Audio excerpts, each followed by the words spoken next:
জোর করে ক্ষমতায় 15 মাস ধরে বসে আছেন, যদিও ধরে নিলাম যে কোনো একটি পোর্শন অফ পিপল, বাংলাদেশের কোন একটা পোর্শন অফ পিপল সেই সরকারের, গত যে সরকারকে মেটিকুলাসলি ডিজাইন করে ক্ষমতা সরিয়ে দেওয়া হলো, তার যে প্রধানমন্ত্রী, তাকে তারা ক্ষমতায় চাচ্ছে না। যেহেতু সংবিধান সম্মতভাবে উনি এখনো বর্তমান প্রধানমন্ত্রী, সেটারই বহিঃপ্রকাশ এই অকল্পনীয় উপস্থিতি শেখ হাসিনার বিশ্ব গণমাধ্যমে। আপনি যেই নামগুলো বলেন, আমি শুধু একটি গণমাধ্যমের নামই বলবো, যারা আমরা যদি বণিকদের ভাষা ব্যবহার করি, ব্যবসায়ীদের ভাষা ব্যবহার করি, তাহলে রয়টার্স হলো আমাদের তথ্যের হোলসেল সরবরাহকারী। সারা পৃথিবীর সমস্ত গণমাধ্যমের তারা হোলসেল সংবাদ, সেটা শুরুই হয়েছে রয়টার্স দিয়ে। সো রয়টার্স থেকে তারা সকলে সংগ্রহ করে এটা রিপ্রিন্ট করতে পারতেন, তার জন্য হয়তো বা রয়টার্সকে কোনো একটা ফি তাদের দিতে হয়, আমার যেমন রয়টার্স পড়তে গেলে একটু টাকা দিতে হয়। তারপর তো আপনি একটা লম্বা লিস্ট দেখেছেন, এবং দুঃখজনকভাবে একজন আমার কলিগ, আমি সকল সাংবাদিককেই আমার কলিগ মনে করি, ছোট বড়, কিন্তু একজন কলিগ খুব নিজকে জাহির করার জন্য বলেছিলেন, আমি জেলে গেলেও শেখ হাসিনার ইন্টারভিউ নিতে চাই। What story! আপনাকে শেখ হাসিনা তো নদীর জলে ভেসে আসেনি যে আপনি আপনার মতন সাংবাদিককে তো ওনার প্রথম ইন্টারভিউ দিয়ে দেবো। এনি ইন্টারভিউ দিতে হবে। শেখ হাসিনার ইন্টারভিউ নেওয়ার জন্য হোলসেলার সংবাদ মাধ্যমগুলি বসে আছে, বিশ্বের গণমাধ্যমের যারা টপ তারা বসে আছে। অতএব অকল্পনীয় উপস্থিতিটা আমি একটু বিরোধিতা করি, কিন্তু সেন্টেন্সের খাতিরে, আপনার হেডলাইনের খাতিরে অকল্পনীয়, হ্যাঁ, সুপারলেটিভ অবশ্যই, কিন্তু শেখ হাসিনা ওইখানে কল্পনীয়, যেখানে মার্গারেট থেচারের চেয়েও বড় আয়রন লেডি হিসাবে ওনাকে বিশ্ব সম্মান করে। ধন্যবাদ আপনাকে। অনেক ধন্যবাদ। আমার মনে হয় আপনার কথা থেকে, যদি এগুলো তেমন নতুন নয়, মেটিকুলাস ডিজাইন, মানে এই কথাটা আমার কাছে মনে হয় যে এর মধ্যেই একটা দুরভিসন্ধিমূলক ব্যাপার থেকে যায়, মেটিকুলাস ডিজাইন। তা না হলে প্রকাশ্য প্রত্যক্ষ আইনানুগ যদি হয়, তাহলে কি আমরা এটাকে মেটিকুলাস ডিজাইন হয়তো বলবো না, অন্য কোনো নামে বলবো। আর আপনি যে কথাটা বলেছেন যে পোর্শন অফ পিপল হয়তো ওনার বিপক্ষে ছিল, এটা তো খুবই স্বাভাবিক যে কোনো গণতন্ত্রে, এবং কোনো গণতন্ত্রে, যেমন না বাংলাদেশেও শেখ হাসিনাও কোনোদিন বলেননি যে শতভাগ মানুষ তার পক্ষে। কাজেই ওনার গণতান্ত্রিক কারণে ওনার পক্ষে যেমন ছিল, ওনার বিপক্ষেও মানুষ ছিল, এবং সেই বিপক্ষের মানুষগুলোকে এরকম ডিজাইনিং করে অনেক টাকা পয়সার ব্যাপার স্যাপার শুনেছি। আপনার দেশ আমেরিকা থেকেও প্রচুর টাকা বাংলাদেশে এসছে, এইসব কথাবার্তা বিভিন্নভাবে সরকারি, আধা সরকারি এবং সামাজিকভাবে আছে। এগুলোর পরিণতি হিসেবে এটাই। এই যে বড় বড় নিউজ পেপারগুলোর কথা বললাম, এখানেও শেষ নয়, কিন্তু এরপরেও বিবিসি ওনার ইন্টারভিউ নিয়েছে, ভারতীয় বেশ কিছু পত্রিকা নিয়েছে, সাউথ চায়না মর্নিং পোস্ট তারাও একটা সাক্ষাৎকার নিয়েছে। আপনি অবশ্য মোটামুটি বলেছেন, কিন্তু আপনি যে জায়গাটায় বসে আছেন সেখানে বসে নিউজ মিডিয়াকে, বিশ্বের নিউজ মিডিয়াকে আরো সহজভাবে দেখতে পারেন। এই এত অল্প সময়ের মধ্যে এতগুলো সংবাদ মাধ্যমের যে আগ্রহ তাকে নিয়ে সংবাদ করার বা সংবাদ প্রচার করার, এর মধ্যে কোনো স্পেশাল কোনো কিছু, কোনো কনসিডারেশন বা কোনো কিছু খোঁজার কি কোনো সুযোগ আছে, যে কোনো বার্তা আছে বর্তমানের বা সুপ্ত বা কিছু, ভবিষ্যতের বা সুপ্ত কিছু? খুবই ইম্পর্টেন্ট একটা কোশ্চেন, কারণ এটা দুই পক্ষ। দেখুন, আপনি সুন্দর করে আবার তুলে ধরলেন যে রাজনৈতিক ব্যক্তিত্ব বা রাজনীতিতে আপনার পক্ষে 10% মানুষ একটা জনগোষ্ঠী থাকলে it's a huge number of people. Bangladesh Awami লীগের কখনোই ইতিহাসের কখনোই তারা বাংলাদেশের জনগণের 33%-এর নিচে ভোট পায়নি। অতএব 18 কোটির 33% বলেন, 17 কোটির বলেন, ইটস এ হিউজ নাম্বার। এটা অনেকগুলো ইউরোপিয়ান দেশ একত্রিত করলে এতগুলো মানুষ, একটা মানুষ তো একটা ইউনিট।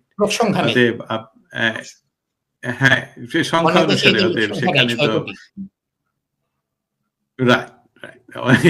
অতএব আপনি যে প্রশ্নটা করলেন, যেটা আসলে কোনো গুরু ইনফরমেশন বা সিগন্যাল দিচ্ছে ভবিষ্যতের জন্য গুরুত্বপূর্ণ ছিল কিনা, একটি বিষয় আমাদেরকে একেবারেই ক্লিয়ার করতে হবে। সেটা কি?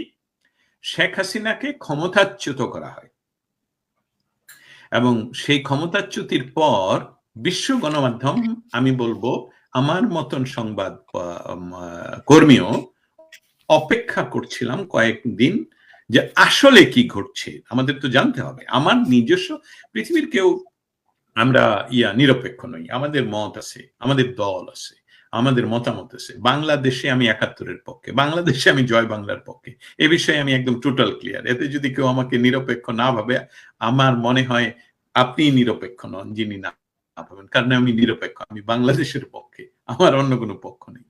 অতএব সেইভাবে আমি বলতে চাই যে বাংলাদেশের পট পরিবর্তনের পর আমরাও ধারণা করছিলাম আসলে কি ভিতরে কি ঘটছে, এটার পরবর্তীতে কি হবে। অতএব বিশ্ব গণমাধ্যম তারা আমাদের চেয়ে আরো সুনিপুণ ভাবে সেটা অপেক্ষা করছিল এবং কন্টিনিউয়াসলি তাদের, আমি ব্যক্তিগতভাবে জানি সুইস সাংবাদিক নাম বলতে পারি, জার্মান সাংবাদিক, সিঙ্গাপুর সাংবাদিক, আমেরিকান সাংবাদিক, American institute of Republican institute সহ বহু এই 14 মাসে বাংলাদেশে ঘন ঘন গিয়েছেন, ঘন ঘন যাতায়াত এখনো করছেন, অবস্থানটা বোঝার জন্য, ক্লিয়ার করার জন্য।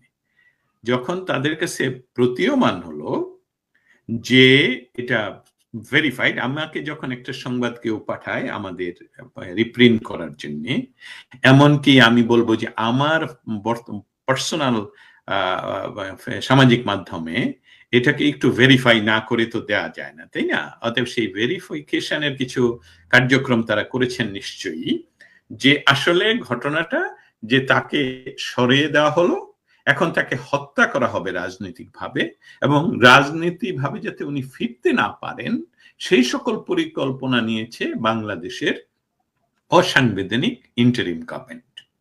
এবং সেটা যখন তারা টের পেল এবং তারা ভেরিফাই করে ফেললো, তখনই তারা শেখ হাসিনার শরণাপন্ন হলো যে এখন আপনার কথা শুনতে চাই। এখন একটা কথা আমাদের মনে রাখা উচিত যে আমারও ছিল মনে পারিল বেটা কেমন সেটা জানতে, এইটাই প্রযোজ্য হলো আমাদের সংবাদ কর্মীদের। আমিও যেটা চিন্তা করি যে এখনই করা উচিত, আর আরো 10টা গণমাধ্যম কিন্তু একই কথা চিন্তা করে, সে কিন্তু অপেক্ষা করে না, সে কিন্তু যে রয়টার্স করেছে চলো আমরা করি, নো, এটা হলো ওই লাইনটা আবার সেই কবিতার কথা, হ্যাঁ, যে পারিল বেটা কেমন সেটা জানতে। এইটাই হলো এটা। আমার কথা শুনতে পাচ্ছেন? হ্যাঁ, হ্যাঁ।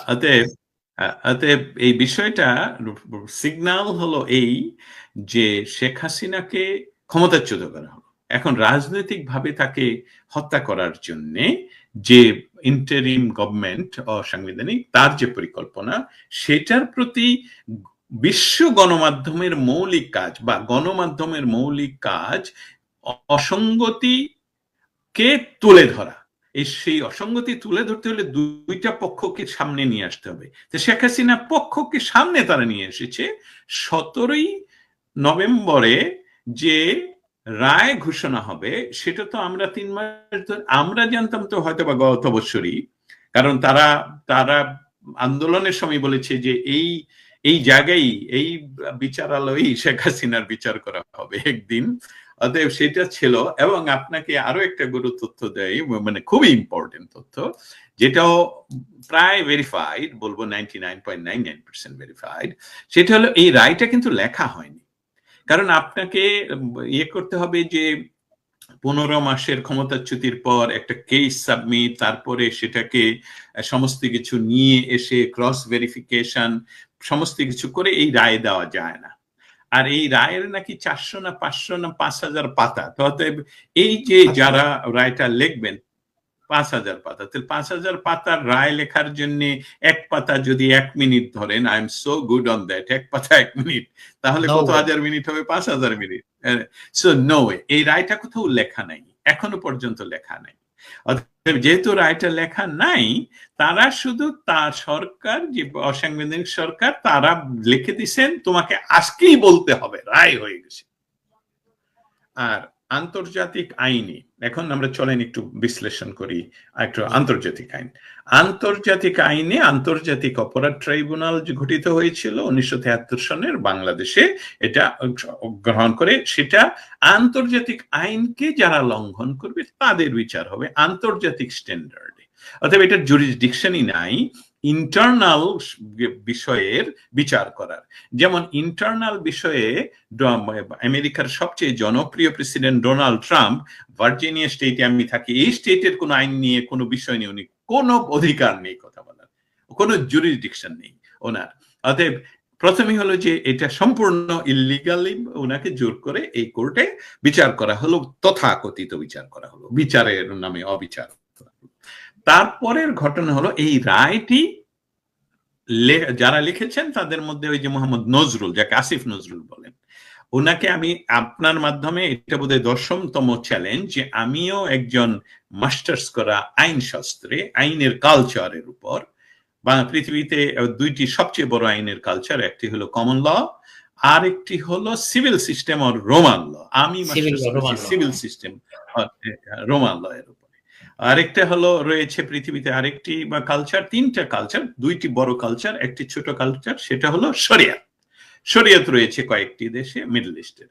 অতএব আমি এই যে উনি নাকি শিক্ষকতা করেন ঢাকা মাদ্রাসাতে, ঢাকা ইউনিভার্সিটিকে তো আর আমরা ইউনিভার্সিটি বলতে পারছি না, ঢাকা মাদ্রাসার আইনের শিক্ষক, উনি আইন শাস্ত্রের যদি ন্যূনতম জ্ঞান রাখেন, তাহলে আমি ওনাকে চ্যালেঞ্জ করছি যে কোন আইনের কোন কালচারে একজন ব্যক্তিকে 15 মাস বিনা বিচারে আটক রাখা যায়, কোন দেশের কোন আইনে কোন প্রেসিডেন্সে রয়েছে যে বিচারপতিকে ফ্যাব্রিকেটেড হত্যা মামলার আসামি করা যায়। I am challenging you. কিন্তু ঘটনাটা ওরা তো শুনবে না, ওরা তো আইনের ধার ধারে না, সংবিধানের ধার ধারে না। অতএব যে কথাতে বলছিলাম, ফিরে যাচ্ছি, যে এটার ইম্পর্টেন্সিটা হলো যে এই সরকার জাস্ট ওনাকে একটা ফাঁসি দিয়ে দেবে, এবং ফাঁসিটা দিয়ে দিছে। এবং আন্তর্জাতিক আইনে এই আন্তর্জাতিক আইনকে যদি তারা করতে হয়, রক্ষা করতে হয়, তাহলে যেদিন এই রায় ঘোষণা হয়েছে সেই রায় সেই দিনই সকলকে যারা পাওয়ার যোগ্য সাইন্ড কপি দিতে হবে রায়ের। এটা ঘটেনি এবং এখনো সাইন্ড হয়নি, not ready. So this total fabrication. এবং আপনি আপনার প্রশ্নের উত্তর এখন মোটা দাগে দিয়ে দিই, সেটা হলো যে নো, এটা হঠাৎ করে নয়, এটা নির্দিষ্ট টাইমই, সঠিক টাইমিংই ছিল, যে তারা যখন ভেরিফাই করতে পারলো তখনই তারা এই অসঙ্গতিকে তুলে ধরার জন্য পৃথিবীর সকল গণমাধ্যম একসাথেই তা শেখ হাসিনা শরণাপন্ন হন। এবং আমরা সেটাকে অবশ্যই বলতে পারি যে এক একজন এডিটর হিসাবে, এডিটর চিফ হিসেবে, যে আমারও ছিল মানে এই রয়টার্স বেটা পারিল সেটা জানতে কিভাবে। অনেক ধন্যবাদ খুব তথ্যবহুল আলোচনার জন্য। আমার একটু যুক্ত করতে ইচ্ছা হচ্ছে, এই যে রায়ের কপির ব্যাপার যেটা বললেন, আসামি পক্ষের একজন সরকার নিয়োজিত উকিল ছিলেন, কোর্ট ঘোষণা করে দিয়েছেন যে তাকে কোনো রায়ের কপি দেয়া হবে না। কারণ সরকার পক্ষকে দিয়েছেন কি না দিয়েছেন সেটা আমাদের জানার কোনো আগ্রহ নেই। তবে সংবাদ মাধ্যমেও তেমন কোনো কিছু দেয়া হয়েছে বলে অন্তত আমি জানি না। কাজেই এটা যে একান্তভাবে তাদের নিজস্ব বস্তাবন্দি জিনিস আছে এতে কোনো সন্দেহ নেই। এবং আপনি খুব সুন্দর অ্যানালাইজ করেছেন এই 5000 পৃষ্ঠা লেখার জন্যে।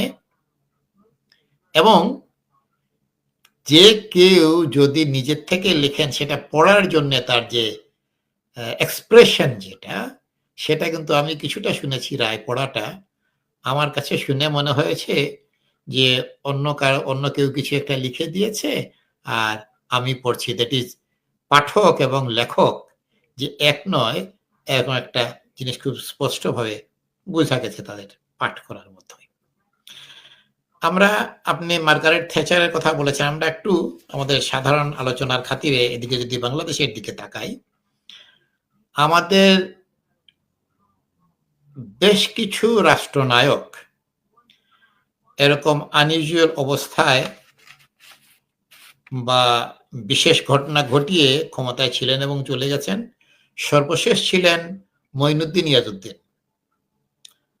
তারা চলে যাওয়ার পরে দেশে বা বিদেশে কেউ তাদের প্রতি কোনো আগ্রহ দেখায়নি। এরশাদ সাহেব যাওয়ার পরে বেশ দীর্ঘদিন বেঁচে ছিলেন, মোটামুটি একটা রাজনীতির মাঠে আনাগোনা ছিল, কিন্তু তেমন কোনো দৃষ্টি কারোই আকর্ষণ করতে পারেননি। এরশাদের আগে পাকিস্তান পিরিয়ডে জেনারেল ইয়াহিয়া খান, দুর্দণ্ড প্রতাপ, তিনি আসলেন গেলেন, যেমন উল্কার মতো আসা তেমন ভাটার মতো চলে যাওয়া।